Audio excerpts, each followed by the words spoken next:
what everybody needs to know about the return of Jesus Christ.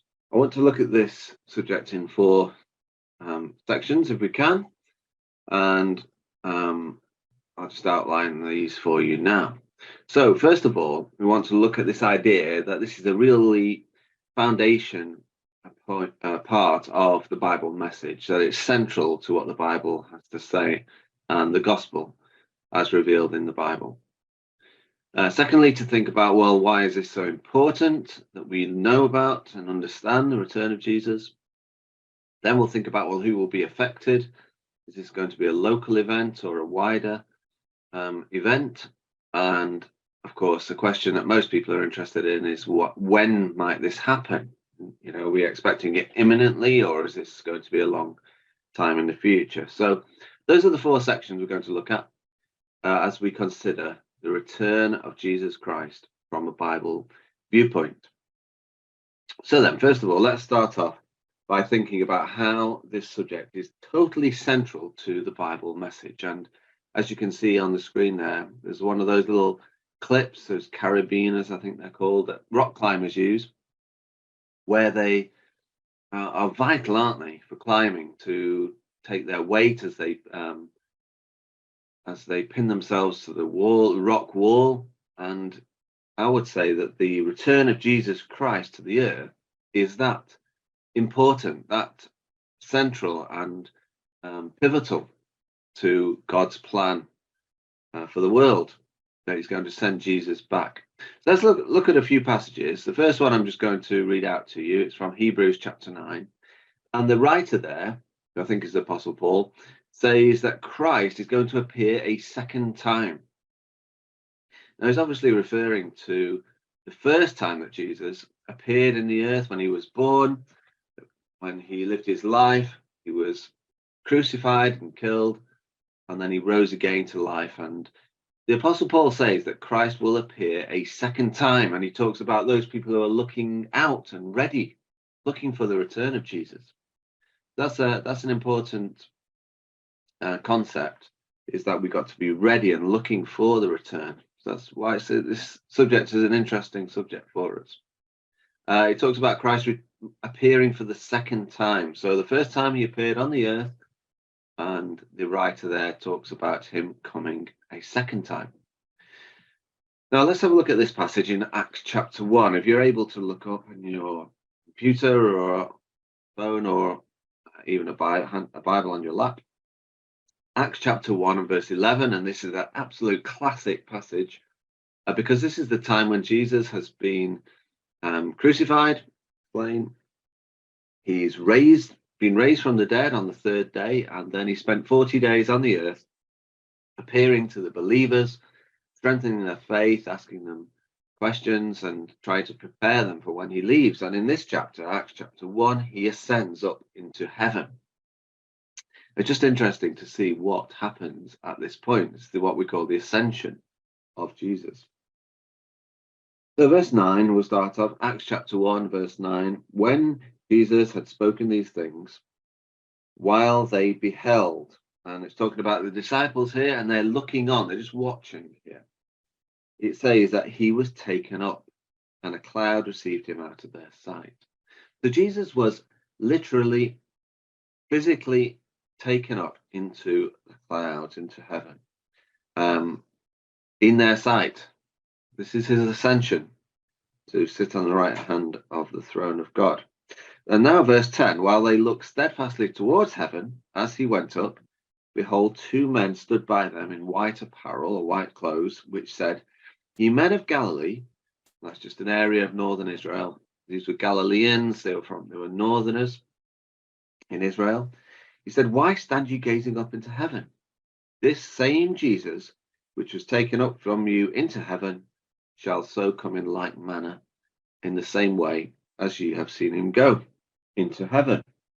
So this is a very explicit passage, isn't it, that talks about Jesus going up to heaven, and the angels here, these two men in white, they're saying this same Jesus, the same Jesus Christ, is going to come back physically, literally, to the earth in the same way, in the same manner as you have seen him go. And that's a really important verse because it's so clear and very explicit. Jesus Christ is coming back physically to the earth. Let's move on. Let's find another one. We read in 1 Thessalonians 4. Let's have a quick look there. This is the Apostle Paul writing to people in Thessalonica, in the Mediterranean. 1 Thessalonians chapter 4. And we read there in verse 16 that the Lord himself, and that's Jesus, he will descend from heaven with a shout, with the voice of the archangel, and with the trump of God, and the dead in Christ will rise first. So again, very, very straightforward. Jesus Christ is going to come back from heaven with the voice of the archangels. There's the shout. There's going to be a lot of ceremony and noise about this. And then it says, the dead in Christ shall rise first. So there's going to be a resurrection here. There's going to be people raised from the ground, believers, those who are responsible, those who are accountable. There's going to be a resurrection. And then verse 17, then we which are alive and remain, in other words, those people who haven't died when Jesus returns, who are alive, so Jesus came now, that would be us, then we'll be caught up together with them in the clouds to meet the Lord in the air. So shall we ever be with the Lord. And that, just in case we get confused here, this isn't that we're going to heaven. When it says to meet the Lord in the air, that's a common Greek phrase. It just means in the open air. So we're just going to meet Jesus on the earth in the open air. And those people who are alive when Jesus returns will be gathered to the Lord Jesus Christ with those people who've been raised from the dead. So far, we've got the return of Jesus. We've got his literal physical return. We've got a resurrection, and we've got the believers being gathered together. Now, when we come to Matthew chapter 16, we read, this is the words of the Lord Jesus Christ now, and we're going to think about what Jesus had to say. He's going to come back with the angels. It's a very consistent message when we look through all of these passages, and there are many, many more. In fact, I think there are hundreds of references to the return of Jesus to the earth. Let's just see what Jesus had to say. Matthew 16, verse 27, for the Son of Man, and that's Jesus Christ, when the Son of Man shall come in the glory of his Father with his angels, and then he shall reward every man according to his work. So there's going to be a judgment here. There's going to be rewards given dependent on our response. He's going to come in the glory of his Father with his angels. So it's a similar message, isn't it, to 1 Thessalonians chapter 4. He's going to come back to the earth to rule. Now, this is a really cracking verse, and we're not going to look at many passages more after this. So just come to this one, please. Acts chapter 17. Here we've got the Apostle Paul. He's in Greece. He's in the capital of Athens. And there's an amazing speech he gives in this chapter. And it's just one verse in verse 31. And this is a really crystal clear verse, I think. Acts 17, verse 31. It says that God has appointed a day. He's marked a date on the calendar in the which he will judge the world in righteousness. Going to come back to judge the world. There'll be judgment by that man whom he has chosen.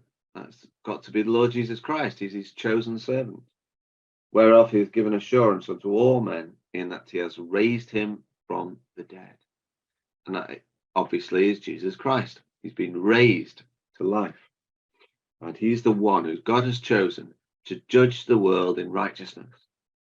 So hopefully we can see, we've only looked at 5 passages there. We can see the consistency of the Bible. We can see it's the same message. Jesus is coming back physically, in person, the literal appearing. He's going to come back with God's angels. He's going to raise the dead. There's going to be a judgment, and he's going to be the king of this world, as we'll see. So there are many more passages, and there's just a flavour of some of the ones which we want to look at.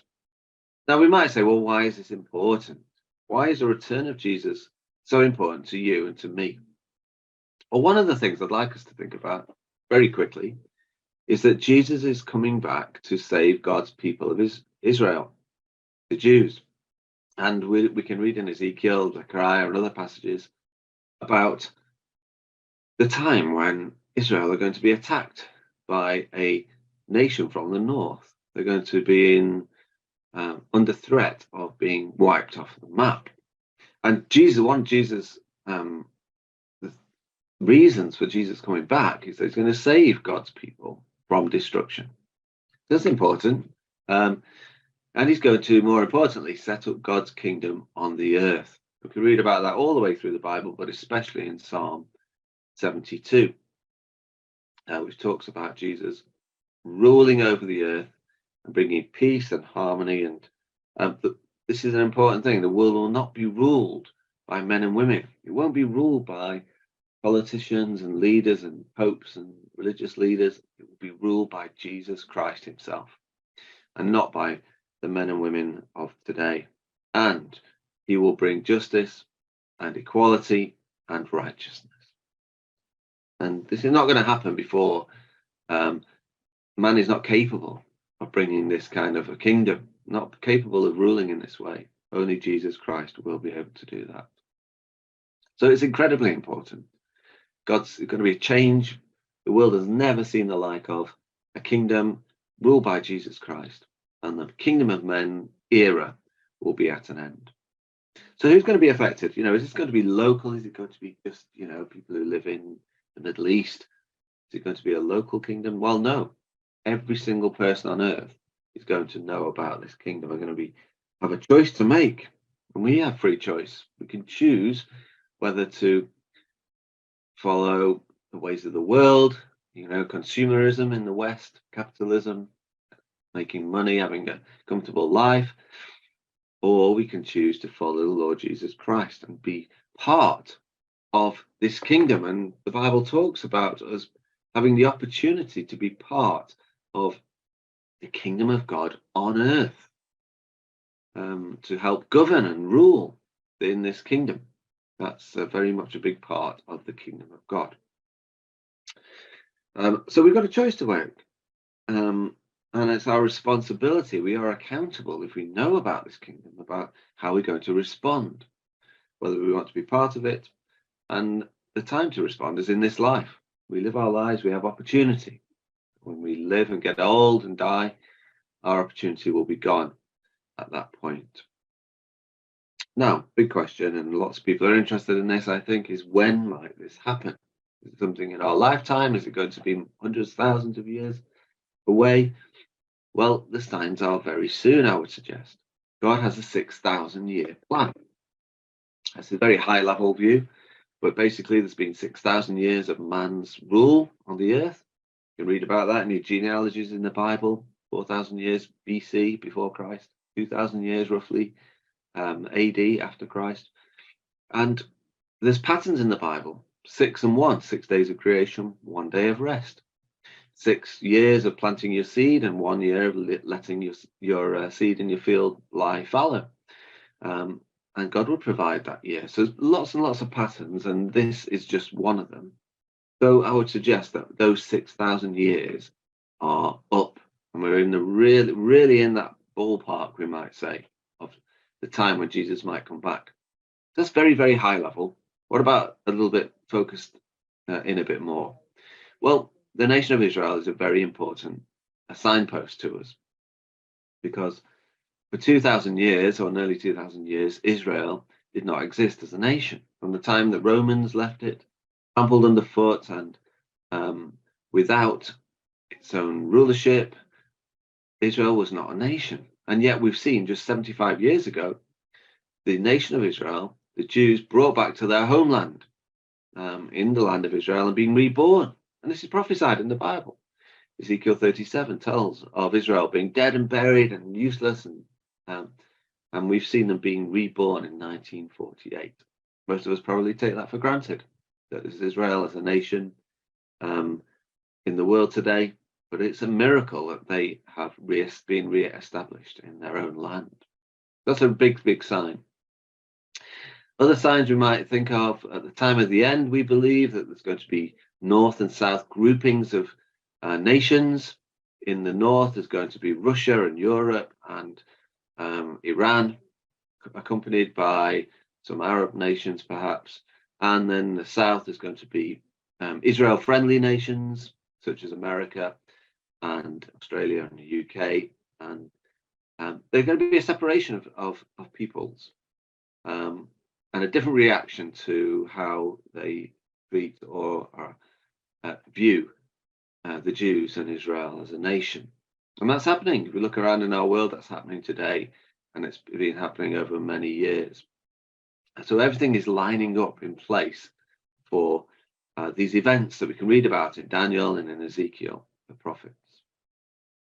The other thing is that Jesus said when he comes back to the earth, the world is going to be like the days of Noah.